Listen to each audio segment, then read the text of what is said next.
Hi, good morning.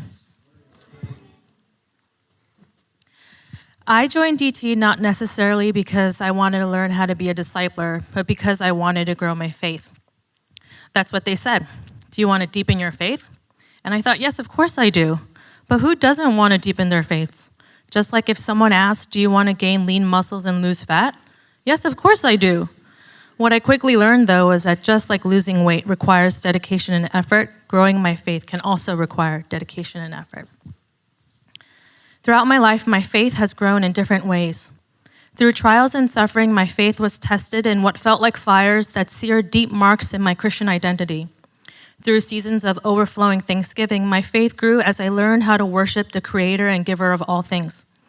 Through missions and community, my faith deepened as I saw God as the only one in the business of transforming people's hearts. However, I had never deepened my faith through a class.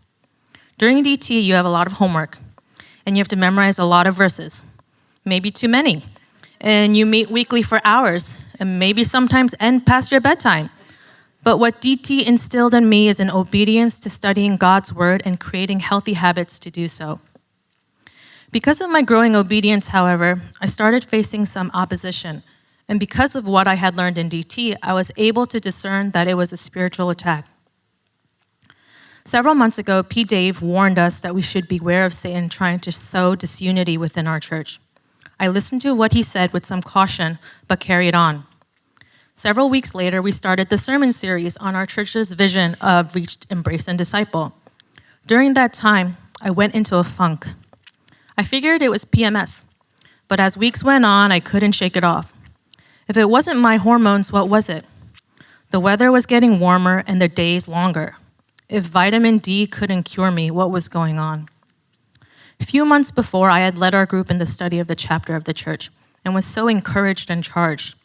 All the members of the body, though many are one body, so it is with Christ. I felt a part of the body very strongly. I loved the body and its members. But while we were going through that sermon series, all I could do was criticize what I thought our church was lacking. Criticisms of the church soon turned into criticisms of myself. I started having lots of insecure thoughts. I doubted my service to the church, I questioned some of the relationships I was cultivating, and I wanted to isolate myself. But because I had been obedient in the word you see, I was starting to see with spiritual eyes.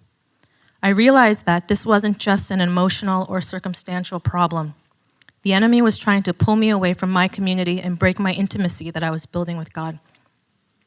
Ephesians 6:12 says, "For our struggle is not against flesh and blood, but against the rulers, against the authorities, against the powers of this dark world, and against the spiritual forces of evil in the heavenly realms."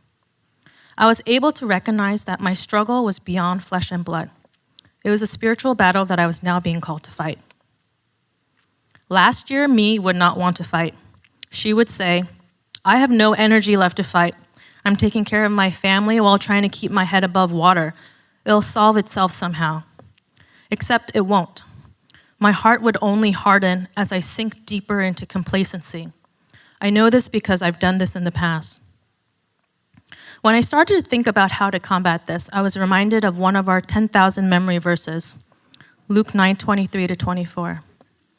And he said to all, "If anyone would come after me, let him deny himself and take up his cross daily and follow me.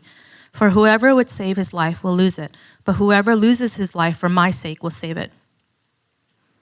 Being a disciple of Christ is to deny the comfort of complacency and to take up the cross daily, not just when I want to, but daily.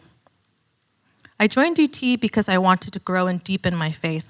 It just happened in a way that I could not have anticipated. My eyes opened to see into the spiritual realm, and I gained the confidence to fight the battle against the enemy through the faithful obedience of dying to myself. Thank you.